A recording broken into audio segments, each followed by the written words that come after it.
يا رب بالمصطفى بلغ مقاصدنا واغفر لنا ما مضى يا واسع الكرم.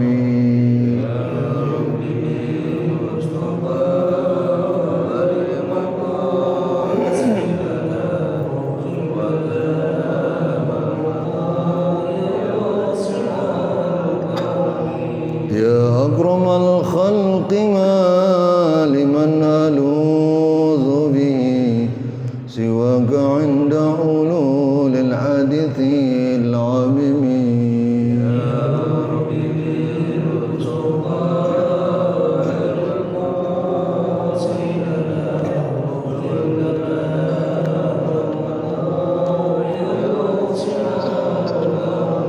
ولن يضيق رسول الله جاهك بي إذا الكريم تجلى باسم منتقم.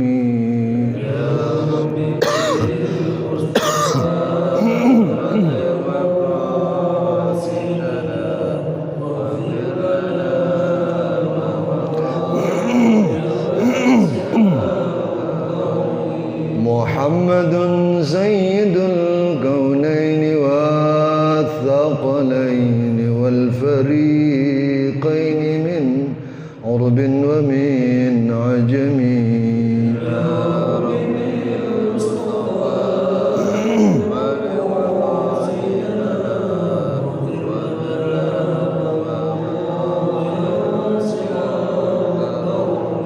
هو الحبيب الذي ترجى شفاعته لكل هول من الأهوال مقتحم.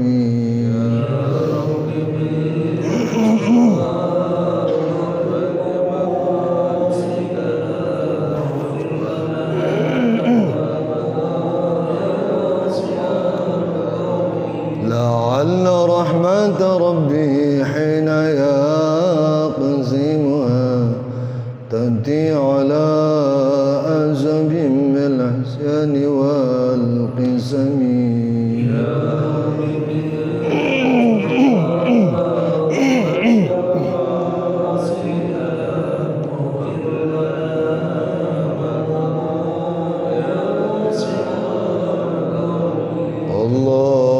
اللهم صل وسلم وبارك عليه وعلى آله إلى حضرة النبي المصطفى رسول الله محمد بن عبد الله وعلى آله وصحبه وأزواجه وذريته وأهل بيته الكرام، ثم إلى مؤلف هذا الكتاب وإلى أرواح مشايخنا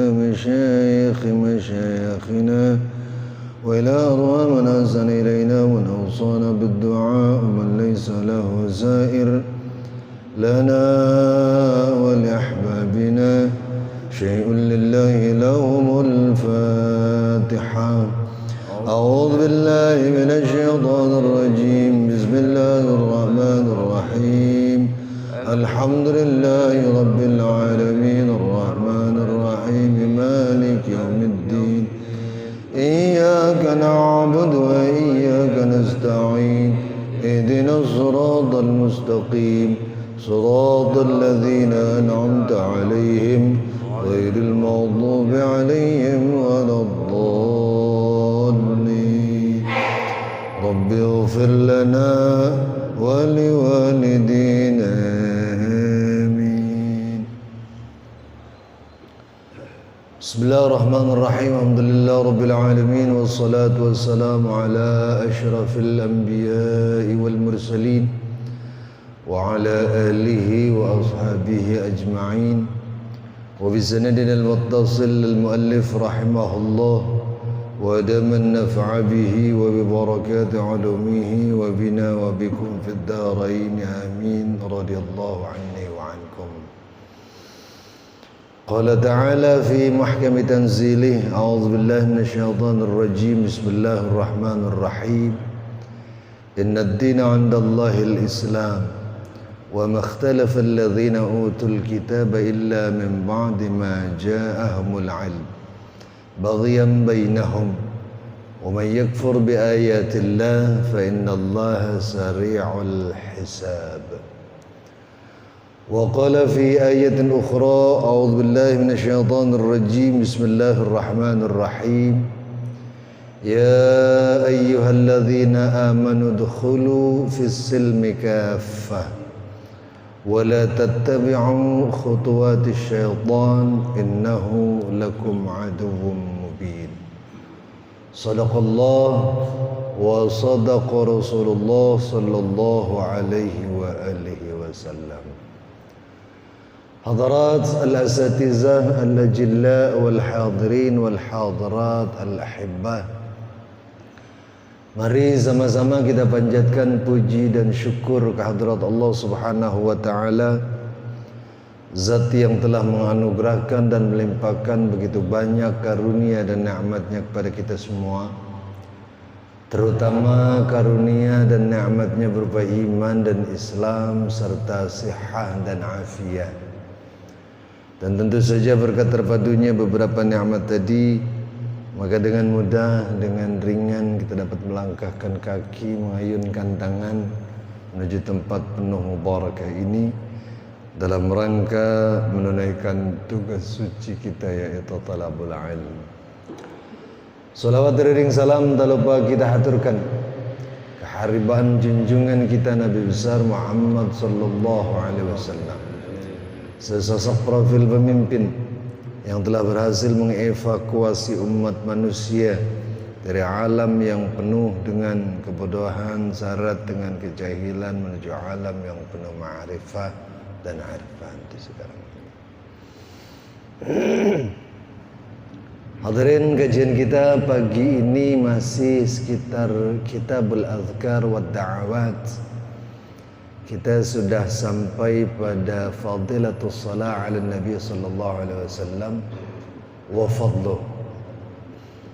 Fadilah bersalawat atas Nabi Muhammad sallallahu alaihi wasallam dan keutamaan beliau dibanding nabi-nabi lain.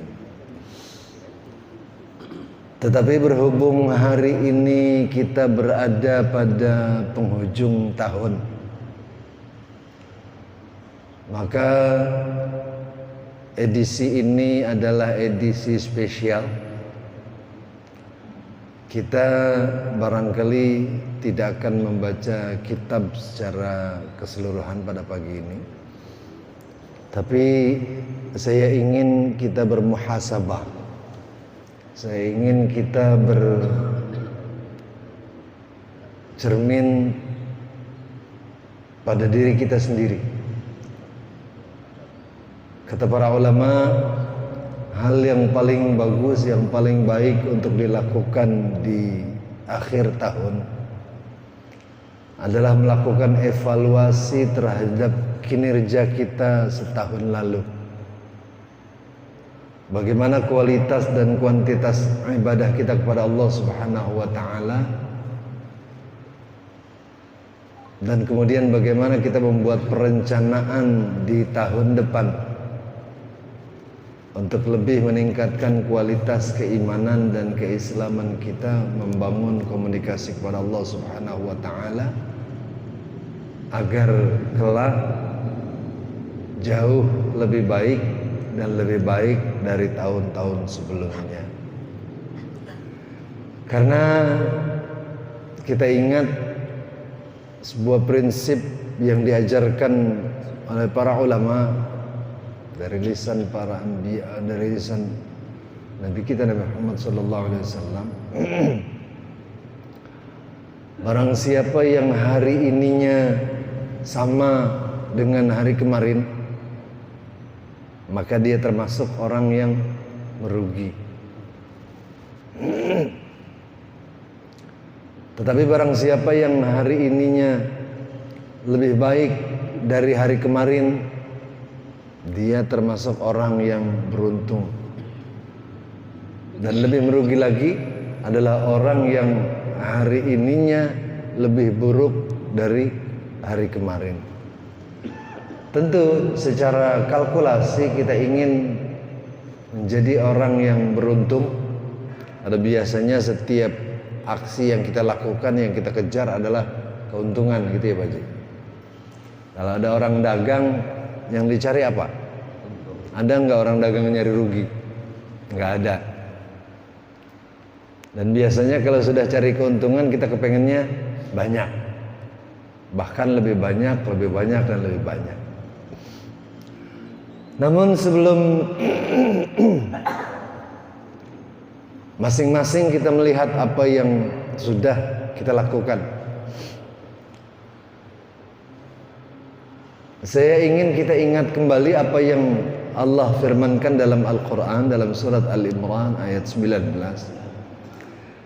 Allah menyatakan, inna ad-dina 'indallahi al-islam wa ma ikhtalafa alladhina utul kitaba illa min ba'di ma ja'ahumul 'ilm baghyan bainahum wa may yakfur bi ayatillah fa innallaha sari'ul hisab.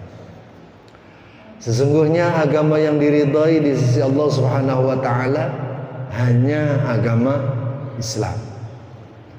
Dan ini tidak ada pertentangan di antara orang-orang yang memiliki kitab atau ahlul kitab, kecuali datang ilmu pada mereka dan mereka kemudian menolak ajaran Islam baghyan bainahum, karena kebencian di antara mereka.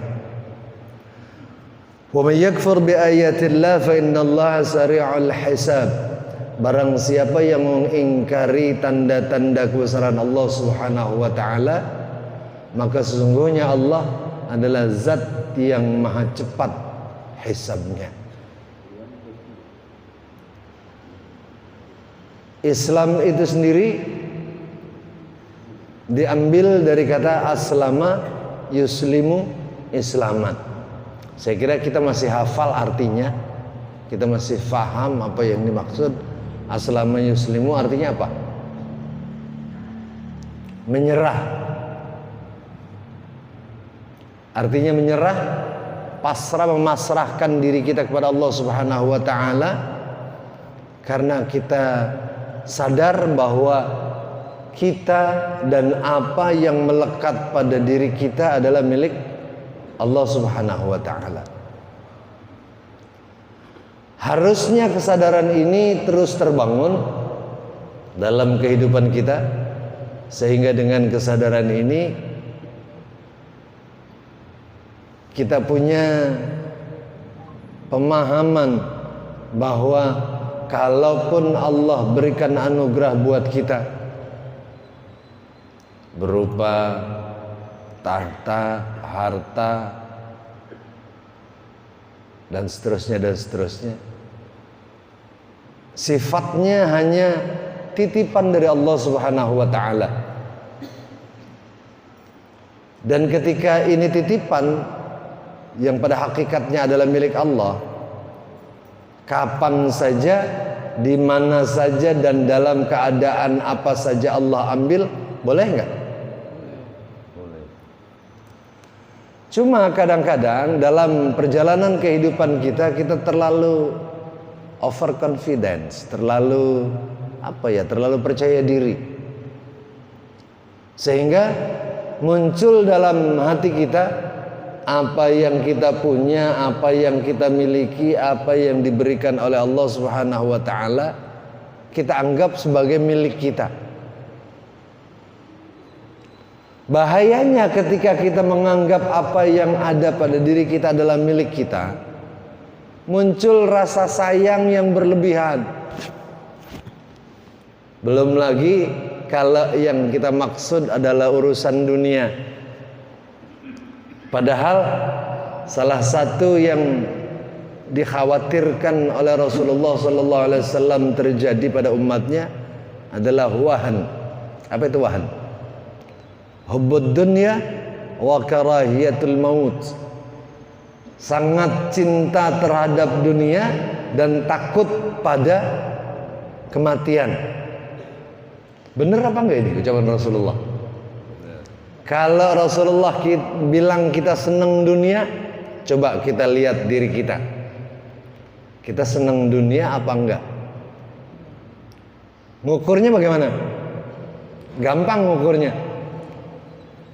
Kan dalam Al-Quran Allah perintahkan kita itu berbagi, memberi. Kalau memberi yang terbaik yang kita punya. Ini biasanya dijadikan alat ukur.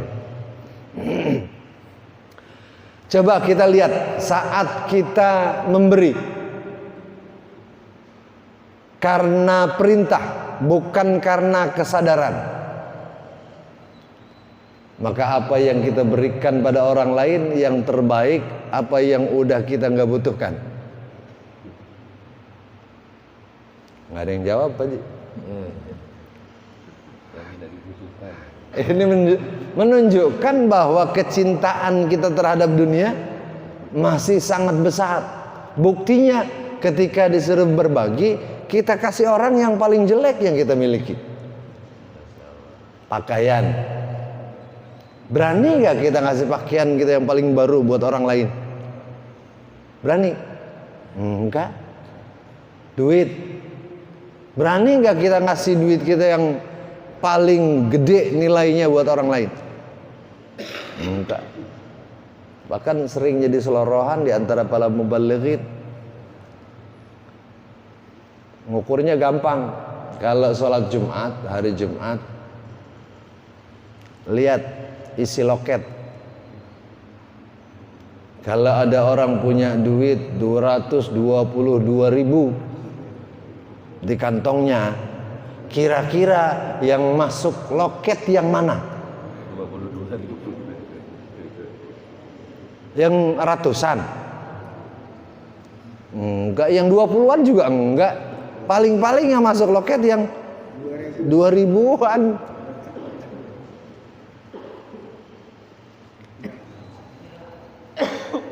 Ini menunjukkan bahwa kecintaan kita terhadap dunia begitu besar. Padahal pada hakikatnya duit yang ada di kantong kita duit siapa? Duit Allah. Cuman kita kepedean, kita berasa duit kita, sehingga kita merasa berat ketika diperintahkan untuk berbagi. Makanya kan kata para kiai itu, filosofi hidup yang paling bagus itu filosofinya tukang parkir. Ini filosofi hidup yang paling bagus. Tukang parkir itu di parkiran mobilnya banyak, motornya juga banyak. Motor dia apa bukan? Motor siapa? Kalau kendaraan itu diambil sama yang punya, mobil habis, motor habis, dia sakit hati nggak? Kenapa? Lah orang bukan punya dia, bagaimana dia mau sakit hati? Yang ribet itu kalau udah berasa mengakui apa yang sebetulnya bukan punya dia. Ini ribet. Belum lagi penyakit lain, takut mati. Ada nggak orang sini yang berani mati? Takut mati. Rata-rata takut mati. Yang masih muda aja sama yang sudah tua doanya sama. Urusan mati mah kepengennya belakangan. Pengen panjang umur. Yang masih muda alasannya banyak kalau doa, ya Allah belum kawin, panjangin umur. Udah kawin, ya Allah belum punya anak, panjangin umur. Udah punya anak, ya Allah belum punya cucu. Udah punya cucu, ya Allah pengen lihat cucu pada gede. Cucunya udah pada gede, ya Allah pengen lihat cucu pada menikah. Lah kapan matinya?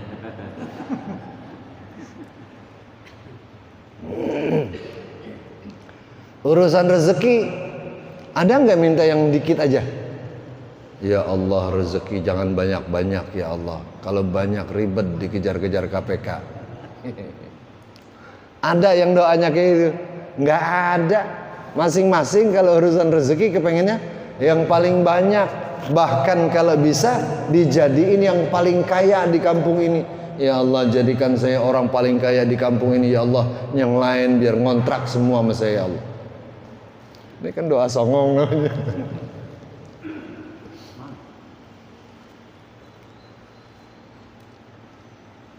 Urusan rezeki kita kepengennya banyak. Urusan ibadah kita selalu punya dalil. Ibadah mah jangan banyak-banyak, Allah juga tahu kita lagi susah. Emang juga Allah tahu kita lagi susah. Emang yang bikin susah siapa?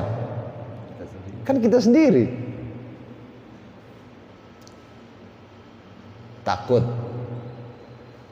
Takut kehilangan, takut mati, takut ini, takut itu. Ini bagian dari cara syaitan memprovokasi kita agar jauh dari Allah Subhanahu wa ta'ala. Oleh karenanya dalam ayat lain Allah menghimbau udkhulu fis silmi kafah. Masuklah ke dalam ajaran Islam secara utuh, secara sempurna, secara kafah. Coba lagi kita lihat ke dalam diri kita. Kita udah sempurna apa belum masuk Islamnya? Ngaku si muslim, ngaku beriman, cuma sudah secara menyeluruh apa belum? Kalau ada yang ngaku udah menyeluruh, wah hebat. Cuma bagi saya rasanya kok belum ya. Saya itu merasa belum seluruhnya. Karena kalau kita mau ikut ke dalam ajaran Islam secara kafah, berarti kita harus ikut pada apa yang dilaksanakan Rasul secara utuh dan menyeluruh. Jangan sampai kayak Rasulullah dah ketinggian buat kita. Di level-level yang lebih bawah dari Rasulullah aja pun kita belum sampai. Ya kita itu kan Islamnya baru sekedar menjalankan perintah. Bahkan menjalankan perintah pun bukan karena cinta kepada Allah. Sering saya ulang-ulang, ibadah kita ini masih tergiur oleh iming-iming. Ibadah yang katanya bisa membuka pintu rezeki, rajin gak kita? Untuk apa? Mulutnya mah hidup untuk mendekat kepada Allah. Padahal yang diharap rasanya bukan itu. Bonusnya yang lebih diharap adalah bonusnya. Kan katanya barang siapa yang dekat kepada Allah, Allah akan memberikan rezeki yang tidak disangka-sangka. Dan barang siapa yang bertakwa kepada Allah, Allah akan berikan solusi, Allah akan berikan jalan keluar. Rajinlah kita melaksanakan ibadah yang fardu ditambah dengan melaksanakan yang sunnah-sunnah. Supaya apa? Mulut maidab bilangnya supaya dekat kepada Allah. Padahal tanya hati kita, apakah betul ibadah yang kita lakukan semata-mata ingin dekat kepada Allah, atau karena ada target lain yang sedang kita kejar?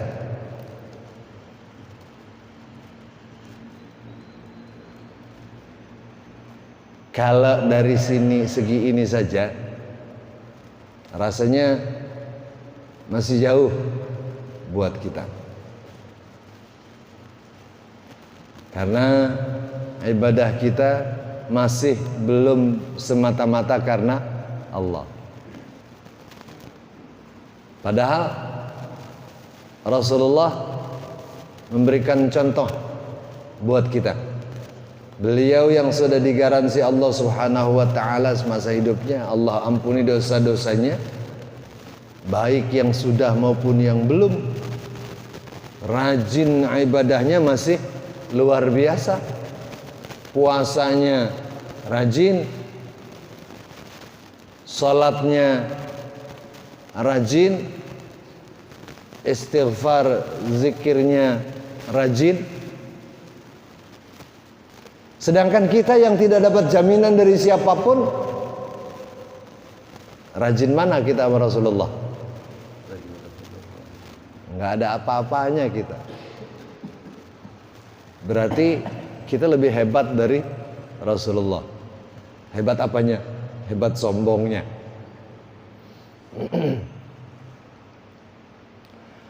Dalam hal memberi,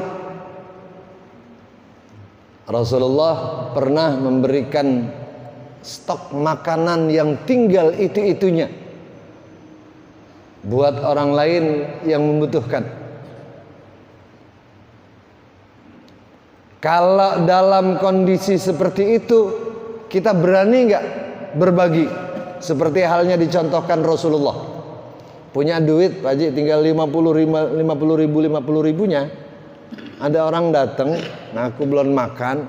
Kira-kira kita kasih semua apa enggak? Enggak. Jangankan kita kasih semua, bisa jadi kita beralasan lagi nggak ada duit. Padahal ada. Kenapa? Karena kita takut kalau ini kita berikan, ntar kita kebagian apa? Rasulullah tidak pernah berpikir seperti itu.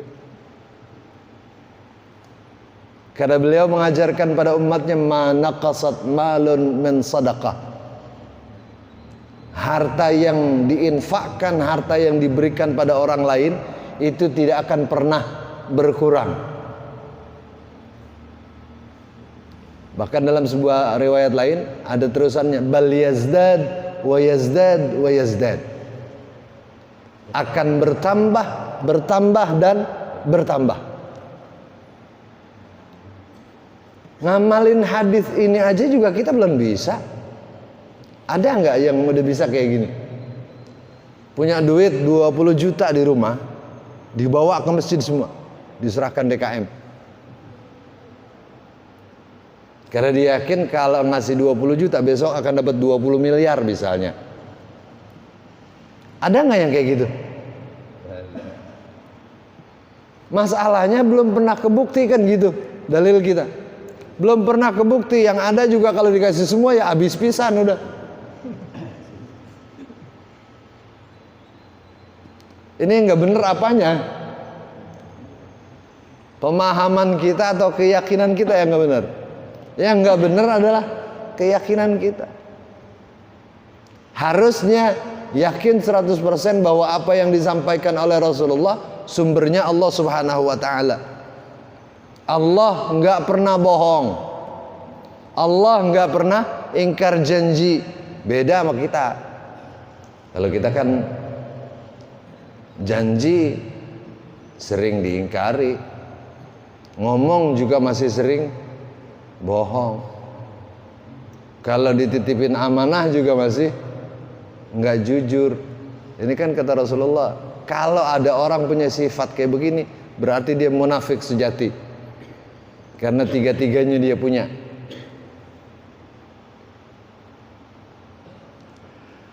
Nah, ketika kita yakin bahwa apa yang kita berikan akan diganti oleh Allah Subhanahu wa taala, pasti Allah akan ganti. Cuman masalahnya menimbulkan keyakinan itu nggak gampang. Kenapa nggak gampang? Kita diprovokasi setan mulu, kalah mulu kita sama setan. Lebih sering ngikutin setan ketimbang ngikutin Rasulullah Sallallahu Alaihi Wasallam. Dengan demikian berarti kita belum masuk Islam secara kafah. Ini baru yang kecil-kecil. Belum lagi kalau kita lebih besar. Urusan hati. Kan katanya Kalau ibadah itu yang paling dinilai oleh Allah dari apanya? Dari kondisi hati kita. Kalau hati kita bagus, apa yang kita lakukan semata-mata karena Allah, maka ini akan dinilai bagus oleh Allah. Makanya kata para sufiyin, termasuk para kiai di Indonesia, tirakat yang paling jos itu adalah menciptakan hati menjadi baik. Ini tirakat yang paling bagus.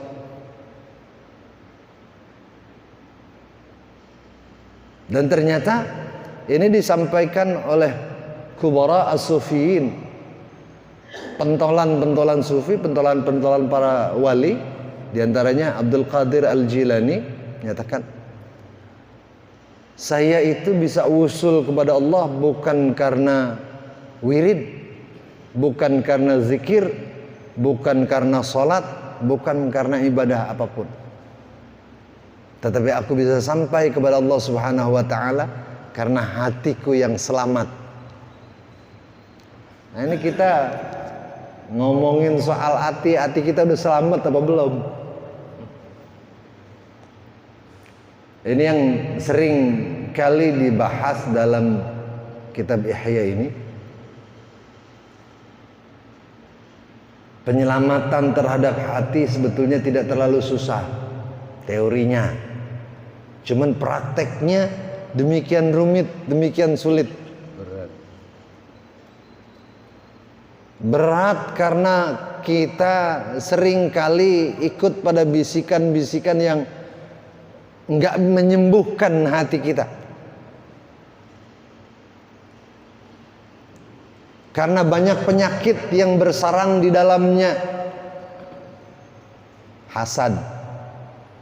Apa hasad? Dengki. Ini biasanya paling sering terjadi, dan biasanya terjadi tanpa sebab. Kita masih punya nggak penyakit itu? Ngukurnya gampang. Kata guru saya, ngukur hasad itu gampang. Kalau ngelihat orang seneng, kita ikut seneng. Ngelihat orang susah, kita ikut susah. Nah, itu berarti udah lumayan hatinya, udah lumayan sehat.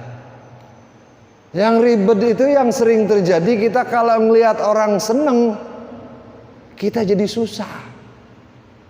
Tapi kalau ngelihat orang susah, kok kita jadi rasanya seneng. Apalagi kalau orang yang kita rada kagak demen, kita anggap rada belagu. Kalau orang yang kita anggap rada belagu susah, seneng kita. Kalau perlu kita tepuk tangan, rasain lo, emang enak kehilangan.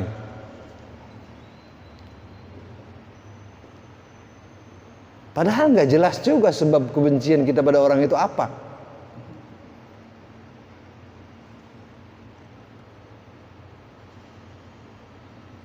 Dengki, belum lagi iri, banyak deh.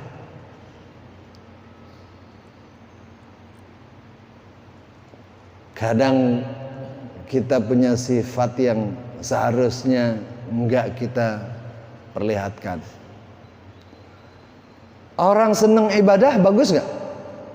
Seneng sholat, seneng baca Quran, seneng wirid, seneng zikir. Apa ini menjadi jaminan hatinya akan menjadi selamat?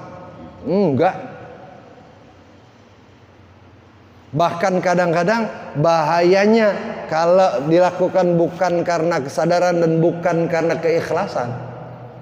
Orang yang rajin sholat, sholat sunnah, orang yang rajin puasa, puasa sunnah, orang yang rajin baca aurat, baca istighfar, baca sholawat, secara dia tidak sadari dia merasa paling baik, lebih baik dari orang lain.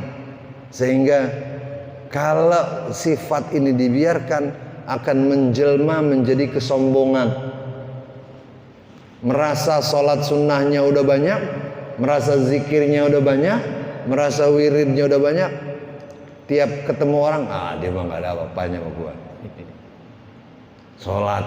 Sholat wajibnya aja masih entar kena, entar enggak. Hati-hati. Ini juga bagian dari penyakit hati. Belum lagi kadang kita suka ikut-ikutan. Ada orang mencemooh kelompok lain yang kita nggak tahu kelompok itu kelompok apa. Contohnya begini aja deh. Terhadap pemerintah aja. Kan biasa tuh ada yang pro, ada yang kontra. Ada yang mendukung, ada yang mengkritisi, bahkan ada yang mencemooh. Kecenderungan kita ikut yang mana? Biasanya kecenderungan kita ikut yang mayoritas, yang lebih banyak. Kalau yang lebih banyak mendukung, kita ikut yang mendukung. Kalau yang lebih banyak menghujat, kita ikut menghujat. Ini kan gak punya prinsip namanya.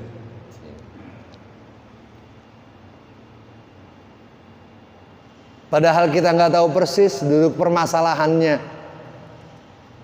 Ikut saja menghujat. Ikut saja melakukan hal-hal yang seharusnya tidak dilakukan. Ini terjadi karena kondisi hatinya belum bagus dan belum sehat. Makanya menata hati untuk menjadi baik ini katanya tirakat juga. Bukan cuman duduk di sejadah berjam-jam membaca lafaz la ilaha illallah, melafalkan la ilaha illallah, atau dia mengambil teori zikir khafi, duduk tenang tanpa bersuara sementara hatinya terus connect kepada Allah. Bukan cuman kayak begitu. Tirakat yang paling hebat itu adalah bagaimana bisa membersihkan hati ini sehingga terhindar dari penyakit-penyakit yang bisa menjauhkan kita dari Allah Subhanahu wa taala. Ini enggak gampang. Setiap orang punya potensi. Jangan dianggap para kiai, para masyayikh enggak punya potensi itu. Punya, sama. Karena mereka juga sama dengan kita. Cuman bedanya mereka itu punya cara untuk mengobati penyakit yang diderita. Sementara kita terus mengikuti apa yang berkecamuk dalam hati kita. Makanya kan sering-sering saya ulang-ulang apa yang disampaikan Al-Ghazali, mengobati penyakit hati itu ya dengan mendekatkan diri kepada Allah. Mendekatkan diri kepada Allah itu mestinya kan dengan kesadaran dan dengan keikhlasan. Kalau kita orang awam kan belum sampai level itu, maka harusnya dipaksain.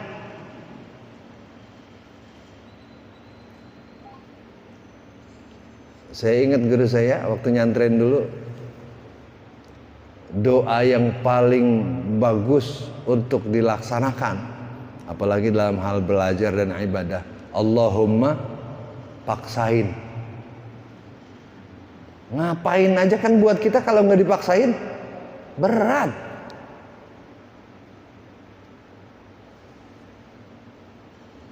Salat 5 waktu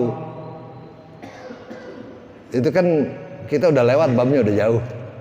Setelah salat 5 waktu yang wajib itu ada aurat yang bagusnya kita baca.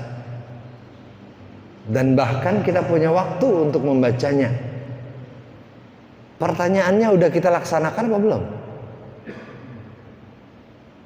Paling kita melaksanakan membaca wirid itu kalau sholat di masjid, kalau jamaah, itu pun kalau nggak pengen buru-buru pulang.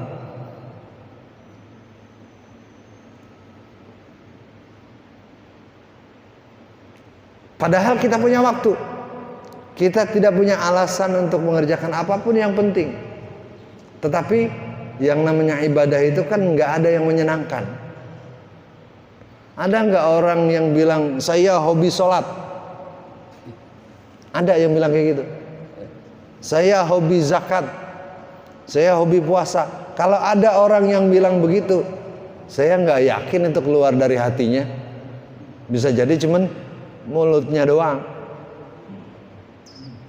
Kenapa begitu? Karena yang namanya ibadah, sekecil apapun ibadah itu tak pasti rasanya berat.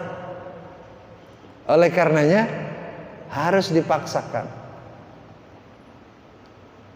Nah, makanya kalau orang yang masuk belajar ilmu thariqah itu biasanya ditempa dengan pembiasaan untuk mendekatkan diri kepada Allah Subhanahu wa taala. Saya sering ulang-ulang cerita pengalaman pribadi saya. Dulu ketika saya awal-awal belajar thariqah, guru saya orang Banten, tinggal di Bekasi. Waktu pertama kali saya ketemu beliau, biasanya kan kita kalau ketemu kiai, ketemu masyayikh minta amalan, biasanya rajin mintanya doang, dikerjain mau. Belum sampai saya ngucap, beliau udah jawab duluan, gak usah minta amalan, biasa aja.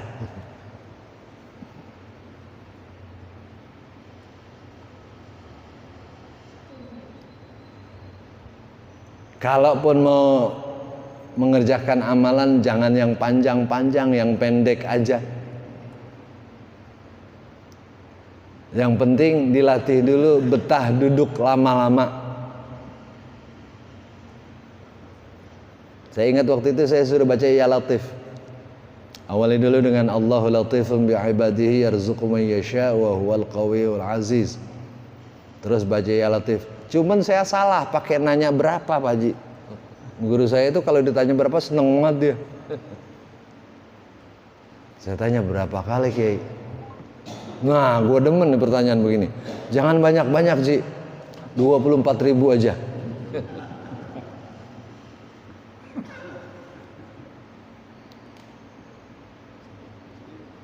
Pernah bapak kayak begitu. Saya bukan mau menyombongkan diri, bukan mau belagu, bukan. Yang saya maksud, betapa berat kita membiasakan diri untuk mendekat kepada Allah Subhanahu wa taala. Karena saya sudah berazam untuk belajar thariqah dengan beliau, saya sudah bertekad apapun yang beliau perintahkan saya kerjain sekuat tenaga saya. Ternyata baca Ya Latif 24.000 itu butuh waktu hampir 9 jam baru selesai.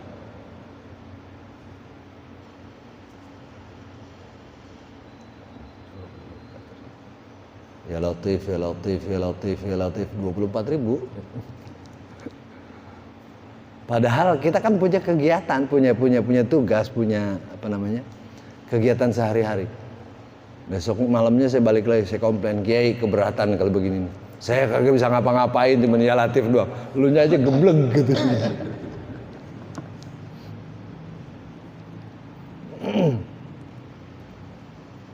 Kalau bacanya Ya Latif, Ya Latif, Ya Latif begitu ya kagak bakal selesai. Saya bilang itu makanya saya belajar sama Kiai, karena saya pengen tahu ilmunya.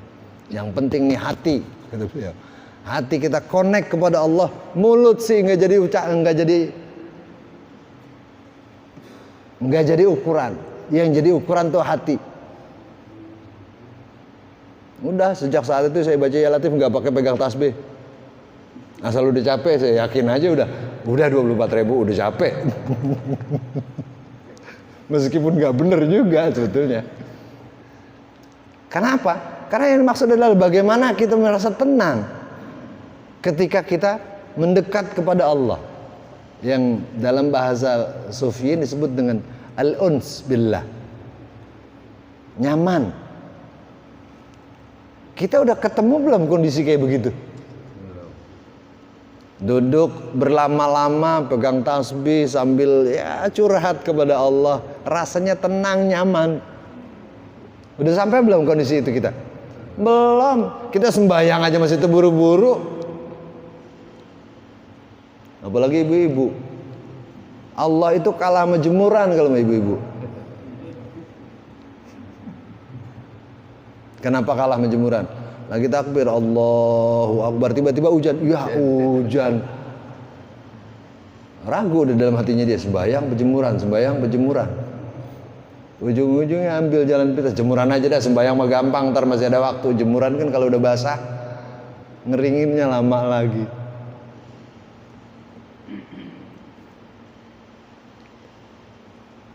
Mari sama-sama kita melakukan koreksi, mengevaluasi diri kita supaya kita bisa mengimplementasikan apa yang dimaksud dalam Islam dalam diri kita, terlebih supaya kita bisa masuk ke dalam Islam itu secara kafah. Teorinya kita udah tahu semua karena pengajian sering dibahas, dalam khutbah Jumat juga sering dibahas. Cuman masalahnya pelaksanaannya yang belum. Entah apa penyebabnya, nggak jelas. Dikata kagak bisa ya belum tentu, dikata nggak sempet ya nggak juga. Ya kadang lewat begitu aja. Nah, tahun berikutnya, tahun depan yang tinggal beberapa hari lagi, kita buat perencanaan, terprogram segala sesuatunya, mulai dari penataan ulang hati kita. Kita buang sifat-sifat yang nggak baik, cuman emang nggak gampang. Meskipun nggak gampang, tadi Allahumma paksain.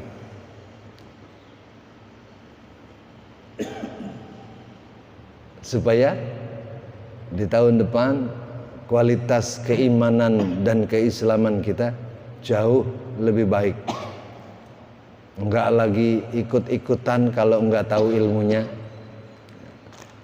enggak ikut-ikutan jelek-jelekin orang padahal kita enggak kenal orang yang kita jelek-jelek itu siapa.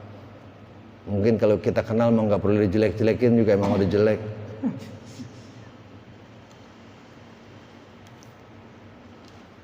Agar dengan itu kedekatan kita kepada Allah bisa lebih baik. Kalau kedekatan kita lebih baik kepada Allah, insya Allah akan jauh lebih baik buat kita. Baik itu yang berefek pada kehidupan duniawi kita maupun yang berefek pada kehidupan ukhrawi kita.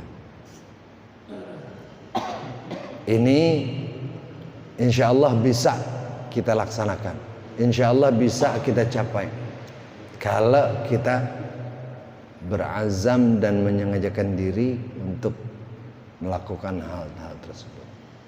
Untuk itu, mari sama-sama kita berdoa kepada Allah Subhanahu wa taala, kiranya Allah terus memberikan taufik dan hidayahnya kepada kita. Allah terus memberikan kekuatan iman dan Islam dalam dada kita, sehingga dengan itu kita bisa sampai pada posisi yang terbaik di sisi Allah. Silakan Pak Haji. Boleh bertanya? Boleh. Itu mic-nya.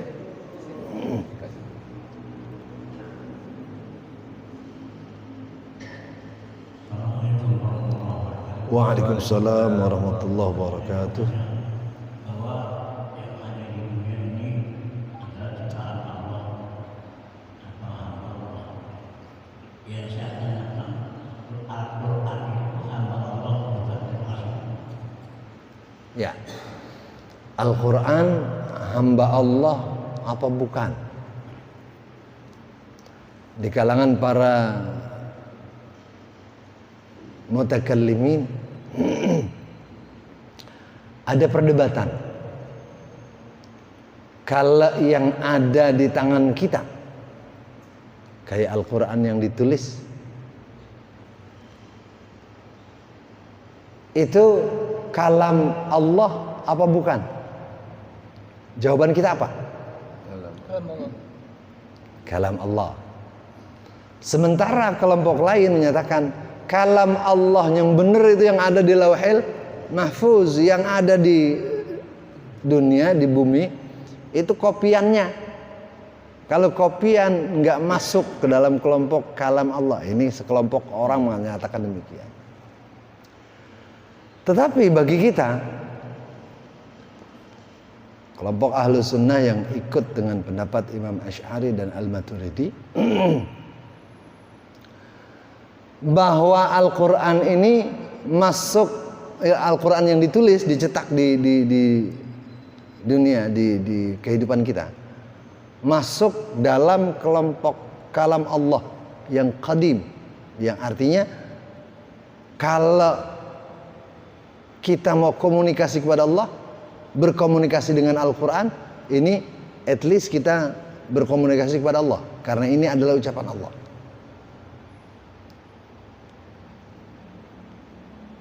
Apa dalilnya? Apa buktinya?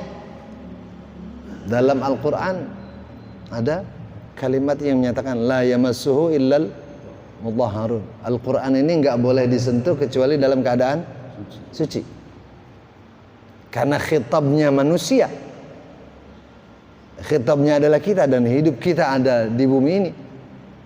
Maka ini dijadikan dalil sebagai penguat bahwa Al-Quran yang ditulis pada suhuf-suhuf ini adalah bagian dari kalam Allah. Kalau yang ada di Lauhil Mahfuz nggak perlu ditulis kayak begini, nggak perlu ada pernyataan itu. Kenapa? Kan kita nggak pernah ke sono. Yang ada di sono kan cuma para malaikat. Ada nggak bocah pondok ungu yang iseng-iseng jalan-jalan ke sono? Kan kagak ada.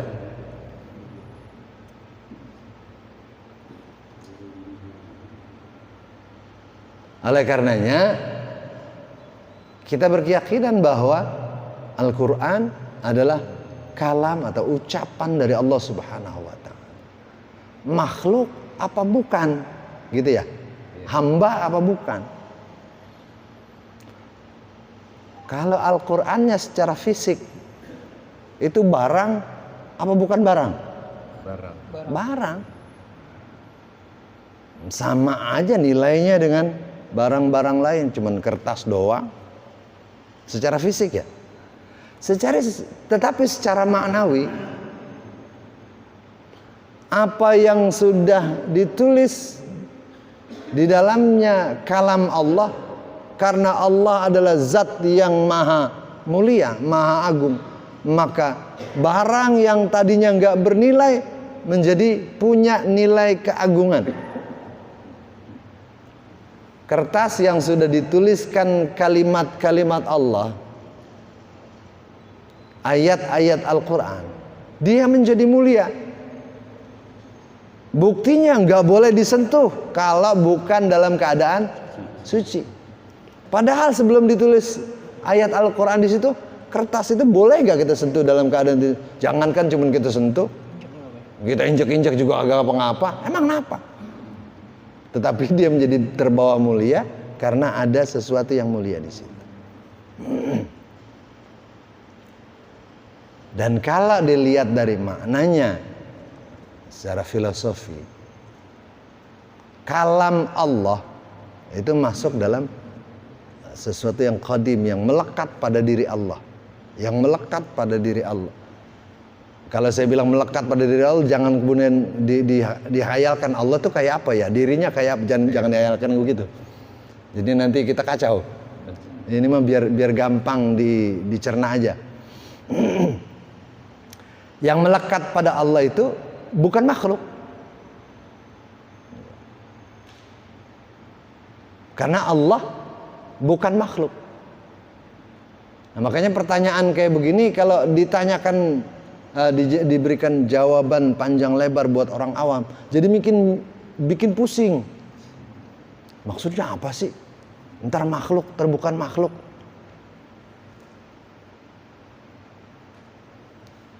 Jadi secara makna dia bukan makhluk, tetapi secara fisik, secara zahir, apa yang kita sebut Quran itu ya makhluk. Yang jelas untuk lebih menyelamatkan kita ikut aja pada pendapat para ulama. Kalau memang Al-Quran itu tidak boleh disentuh dalam keadaan tidak suci, ya udah. Bagian cara kita mengagungkan Allah.